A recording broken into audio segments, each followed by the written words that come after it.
Hello students, how are you? Fine? Okay. Today we will discuss about sixth syllogistic rule and its fallacy. As you know, already we have discussed about 1 to 5th syllogistic rules and their fallacies.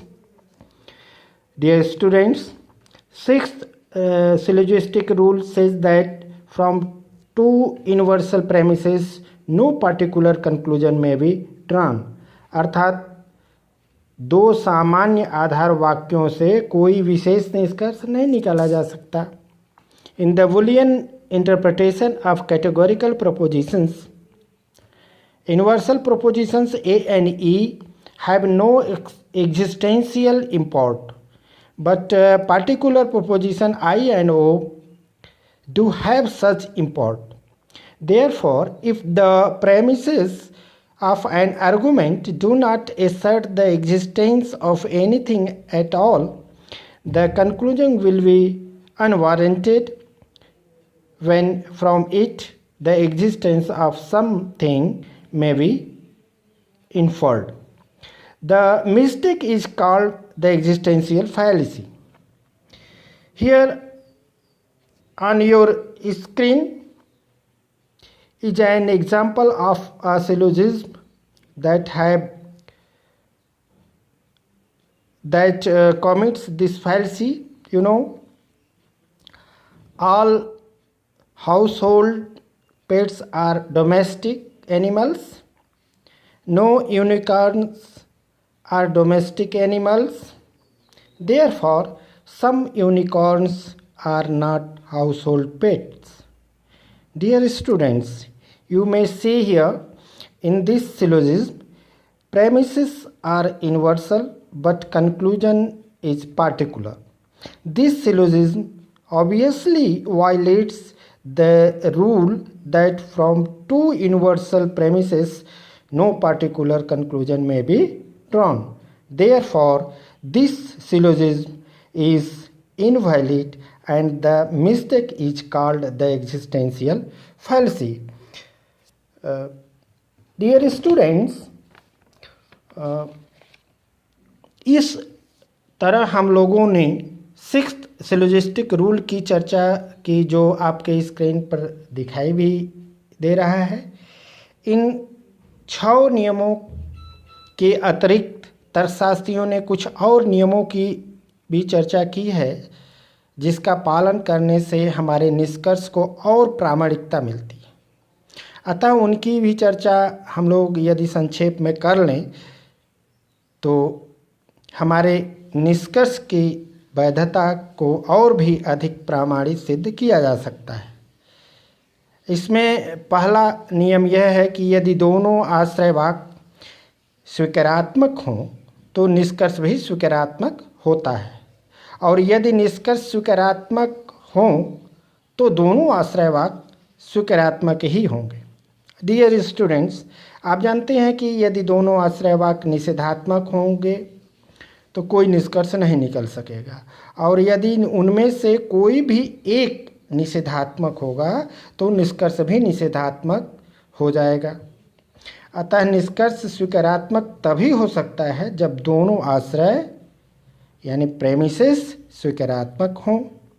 इसके अतिरिक्त एक और नियम की चर्चा करें जो कहता है कि यदि दोनों आश्रय विशेष हों तो कोई निष्कर्ष नहीं निकलता है.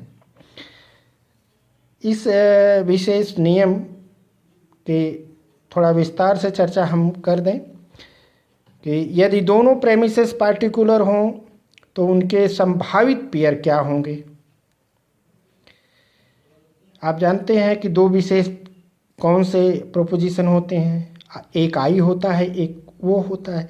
इस तरह से अगर पेयर इनका बनाएं हम तो या तो दोनों आई होंगे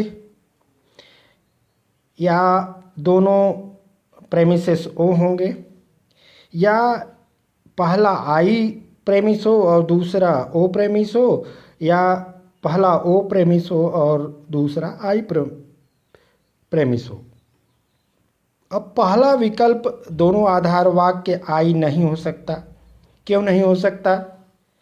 क्योंकि आप जानते हैं कि यदि दोनों प्रोपोजिशन आई होगा, यानी दोनों प्रोपोजिशन आई प्रेमिस होगा, तो वहाँ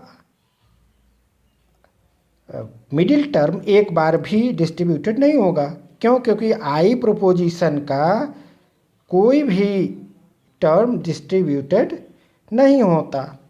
और इस तरह से अगर हम दोनों आधार कथनों को आई बनाएं, आई के रूप में दोनों प्रेमिस स्वीकार करें, तो निश्चित रूप से वहाँ अनडिस्ट्रीब्यूटेड मिडिल टर्म की फैलेसी होगी। अब एक और विकल्प आप लीजिए कि यदि आप दोनों आधार कथनों को ओ के रूप में स्वीकार कर लीजिए, तो क्या स्थिति बनती है? आप जानते हैं कि यदि दोनों आधार कथनों को आप एज ए प्रेमिस स्वीकार करेंगे, तो वहाँ फोर्थ रूल जो आपने पढ़ा है उसका यहाँ वायलेशन होगा। फोर्थ रूल क्या कहता है? एवॉइड टू निगेटिव प्रेमिसेस, यानी दो निषेधात्मक आधार कथन नहीं होने चाहिए।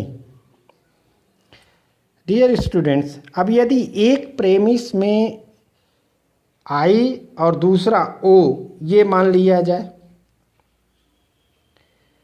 तो क्या स्थिति बनती है?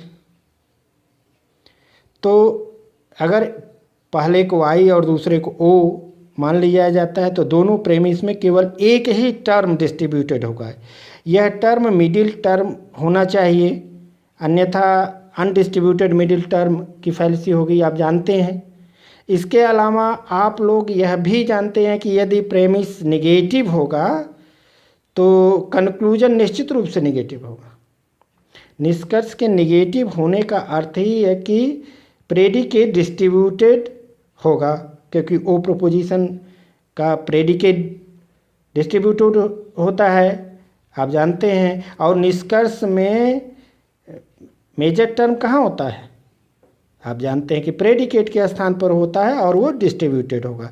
अब यदि यहाँ डिस्ट्रीब्यूटेड है निष्कर्ष में कोई भी टर्म, तो उसको पहले प्रेमिसेस में डिस्ट्रीब्यूटेड होना चाहिए, लेकिन आप जानते हैं कि वहाँ केवल एक ही टर्म डिस्ट्रीब्यूटेड है, वह है मेजर टर्म। इस तरह से illicit process of major term की फैलेसी यहाँ हो जाएगी, यदि आप पहले को आई और दूसरे को ओ स्वीकार करें as a premise. Dear students, एक तीसरे नियम की भी चर्चा तर्कशास्त्रियों ने की है, जिसको हम यहाँ समझ लेना हम लोगों को चाहिए कि यदि आश्रय वाक्य विशेष हो तो निष्कर्ष भी विशेष होगा। यह नियम निश्चित रूप से कहीं न कहीं सत्तात्मक तात्पर्य की ओर संकेत कर रहा है, जिसकी चर्चा हम लोग पहले कर चुके हैं। अतः एक और नियम, चौथे नियम को जोड़ते हुए कुछ तर्कशास्त्रियों ने यह कहा कि यदि मेजर प्रेमिस पार्टिकुलर हो तथा माइनर प्रेमिस नेगेटिव हो तो कोई निष्कर्ष नहीं निकल सकता। इस तरह से हम लोगों ने देखा कि किस तरह से मुख्य 6 नियमों के अतिरिक्त 4 गौण नियम भी हैं, जिसको हमें अच्छे से समझ लेना चाहिए, ताकि हमारे निष्कर्षों को और अधिक प्रामाणिकता प्राप्त हो सके। डियर स्टूडेंट्स, हम लोग इस तरह से सिलोजिस्टिक रूल्स के 6 सिलोजिस्टिक रूल्स और उसके फैलेसीज को देखे, उसका हम लोगों ने विश्लेषण किया और जाना कि किस नियम के उल्लंघन से कौन सी फैलेसी होती है। अब आगे इन 6 नियमों को आप अच्छे से याद कर लीजिए, ताकि आपको आगे जो तर्कशास्त्रीय सवाल आएंगे उसमें इन नियमों को लागू करना होगा। आपको अच्छे से याद रहेगा तो आप अच्छे से सवालों को अच्छे से कर भी लेंगे। इसलिए मैं आपको बार बार यह कहता रहा हूँ कि आप जो भी क्लास में आपको पढ़ाया जा रहा है उसको रिवाइज करना ना भूलें। दूसरा मैं यह भी कहना चाह रहा हूँ कि आपको यदि कोई समस्या होती है तो आप कमेंट बॉक्स में जा कर के अपने प्रश्नों को वहाँ लिखिए, मैं उसका उत्तर दूंगा।